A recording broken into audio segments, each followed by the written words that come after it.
Hello, ladies and gentlemen. Hello, ladies and gentlemen. You caught me at home.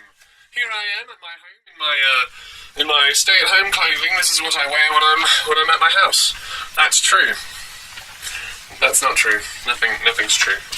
Nothing's true anymore. And in fact, we're not even sure if truth is a thing anymore. Right? What? I was reading a story about that. You've caught me today in my home because I'm afraid to go out today. Today is Friday, the 2nd of December, and there's been lots of Pastafarian persecution lately. I'm afraid to go out onto the streets today. I'm ashamed to admit it, but I'm worried that I'll be hurt. I've been looking on the internet, on the Twitters, and on the Reddits, and where I frequent, and on the YouTube, and there's lots of people making comments about Pastafarianism in this post-truth world that we live in. That's why we're all in hiding. So, ladies and gentlemen, as I was saying, we are living in a very, very dangerous world for Pastafarians, and I want to counsel all the other Pastafarians who are at home listening to this right now to not speak too loudly in the public square, because there's a lot of threats of violence going on in the world towards Pastafarians right now. We are marked for our beliefs and our customs, and we're asked in some countries we've been asked to register on a list so that they know who is a Pastafarian, so that when they make a movement against us, they will be able to quickly and easily locate all of the members. And so if you are asked to profess your belief on a list, I would advise against it. I would say that you're an atheist or something like this, something much safer than Pastafarian, because it's going to be very dangerous to be a Pastafarian very soon. For example, you're saying schizophrenic Mitch. What do you mean? What are you talking about? I haven't had it. Well, that's fine. I'm not sure you get in too many conversations about Pastafarianism in your normal everyday life, but I do, because I am a minestrone and I walk around in my gear, and I did used to preach in public. And these are the kinds of things that I would get from our Christian American brothers. And listen to this. This is Bibb Smith. Says to me, he is a Christian. I can show you this conversation. It was online. He says, "You are a moron." That's very not nice. I didn't call him a moron. But that's not really a big deal. But anyway, the point is, we can all see that this is not where the conversation should be going.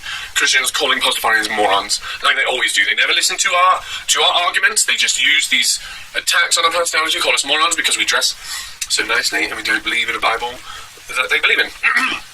Here's some more examples by Yirmiyahu Weeps, also a Christian, a very, very zealous Christian. He says, "Troll." And he says, "I really don't care how I sound to you."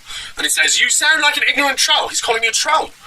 I don't even know what that means. Like, it's out of their Bible, I think. It's a reference to one of their scriptures that I don't understand. Then he says, "Lot was never in Zoar." So that's a bit weird, that he would accuse me of being an ignorant troll.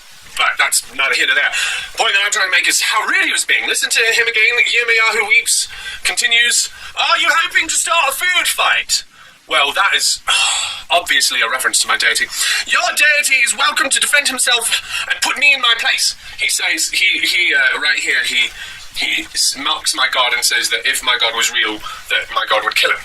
And of course, that just of course is mocking. He mocks my God. Here's another one, Preacher Adam, another Christian, on the YouTube, and you can click down below and I'll show you all these people's links. He says this, Preacher Adam, "Foolish man!" He's calling me a fool. Now, we all know that fool means, our word, That's what he's talking about. And Jesus said, don't call people fools. So that's weird that Preacher Adam would do that. That's weird. "You will not mock God on Judgment Day. No need to question." Whoa, no need to question. "Your worship of Flying Spaghetti Monster is not taken seriously." Yeah, that's what I'm saying. He says it to my face. That my worship of my God is not taken seriously by him. So he says, also, nowhere in God's law is illiteracy a sin. I think we need to talk about that a little bit.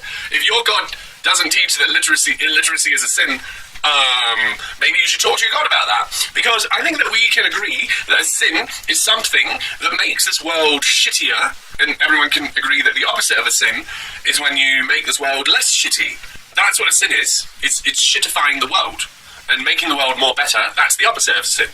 So I think illiteracy is a sin, and a Flying Spaghetti Monster teaches all those that are illiterate that they can stop what they're doing right now and go become literate, because I think this entire world will be benefited by the literacy of everyone. Anyway, that's not my last one. Here it is from Cleveland Street Preachers, more Christians. I was talking to them on the internet about street preaching, and they started attacking my religion. "You are really mentally sick," he says. "How pitiful you are. The devil has got you," he says. "I don't even understand your psychopathic logic. You're sick in the head. Again, he's calling me ill because of the things that I believe as a Christian. Your God does not exist. What a thing for him to say, that my God, Flying Spaghetti Monster, the creator of this world, the person that, or the being that I pray to, the one that watches us while we sleep and gives us everything that we have, is not real. That's just crazy talk. You are a liar, he says. But he doesn't say any of my statements that are lies, he just calls me a liar.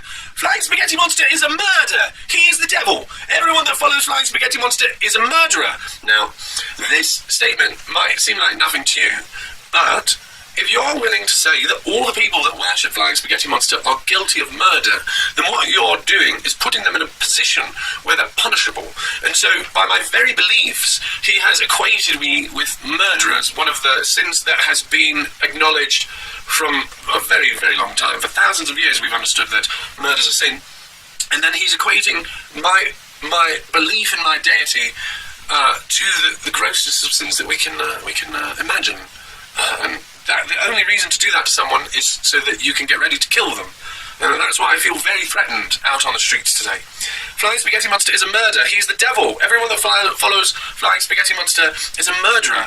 Jesus will judge you.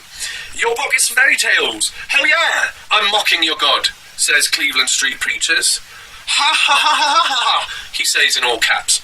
Your Flying Spaghetti Monster book commands you to eat babies. This was said to me by a Christian.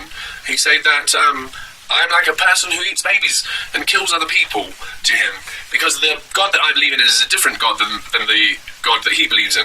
And then he says that my God does not exist. Like, you're allowed to say that in religion. I'm not really sure that you are, because I've never been able to say that to a Christian and been taken seriously. But I do want to point out what he says here, that Jesus will judge you. I think that's a very important idea in the Christian religion. And we sort of need to clean that out, because, no, Jesus won't judge me, I will judge Jesus, because the way it works is, when you're in the past, you don't get to judge anymore, and when you're alive, you get to judge. And so what we've got to do is really identify who is our judge, because it's not Jesus. He's never going to hear any stories about what I did. Muhammad doesn't get to judge me. Zeus, the people that worshipped him, they don't get to judge me, but I get to judge them. I get to decide if what they were doing was reasonable for their time, or whether their motives showed a selfishness or a narcissism that got in the way of human progress. And if you don't believe me, look at all the books that are written about George Washington or Abraham Lincoln. But certainly it is us who are judging them right now. And as I pass on and as I move, these things will be left over, and the people that will judge me will be my children and my grandchildren. And they will think, what was this guy thinking? Was he justified in his ideas based on where he was in history? They will be your judge. So when you think to yourself, who is your judge? It's not Jesus, it's not Muhammad, and it's definitely not their God. And it's not Flying Spaghetti Monster either. He's told us that he doesn't give a shit what you do. But other people do. They will judge you. The people who take care of the planet after you're done with it, they will see the state of the world as you left it and judge you according to that. So don't forget who your real judge is. Not some Iron Age stand-up comedian, but your children and grandchildren. Now, after I have received all of this hatred from these Christians, my Christian neighbours and brothers, I can't help but wonder, what is it about us that makes us so hated as Pastafarians? We're not trying to start any wars. We're not trying to really get into politics yet, because we are so repressed and persecuted that we just want fair and equal treatment in the public square, which we're not receiving right now. We are lambasted with hatred by Christian groups on all sides. But what is it about us that makes these Christians hate us so much? What is it that we are teaching? And I think it's because Christianity is founded on this idea of irresponsibility, that if you have sinned in the past, it's fine because you are not responsible for that sin. Someone else is. Your God is responsible for that sin, or your perfect brother Christ is responsible. And so I would encourage my Christian brothers to reassess that idea, to understand that no, you are responsible for all of your sins. Every sin that you have committed from the time that you were born until now, you are responsible, and you will be responsible for the sins that you will commit in the future, and that's okay. That's the way Flying Spaghetti Monster has created this. We are all unique individuals. We are all free agents on this planet, and there is error in this planet, and there is sin, and you cannot shift the responsibility of your sin, especially to someone who's already dead. That was the blood sacrifice of the ancient Hebrews, the scapegoating, and sacrificial lamb. Don't continue that in your everyday life. We should get rid of that. You should be responsible for your sin. When you think to yourself, I don't need to apologize to those people whom I have wronged because God forgives me and they should too, you're missing a very important step of this life, and it is the atonement for your own sins. If you let someone else atone for your sins, you're going to be missing a very important part of this reality. Please stop shifting your responsibility. On Twitter, I found this, another Pastafarian believer. I won't give you their name because I'm pretty sure they're in hiding as well. He says, American Pastafarians stay inside their homes the day after Thanksgiving.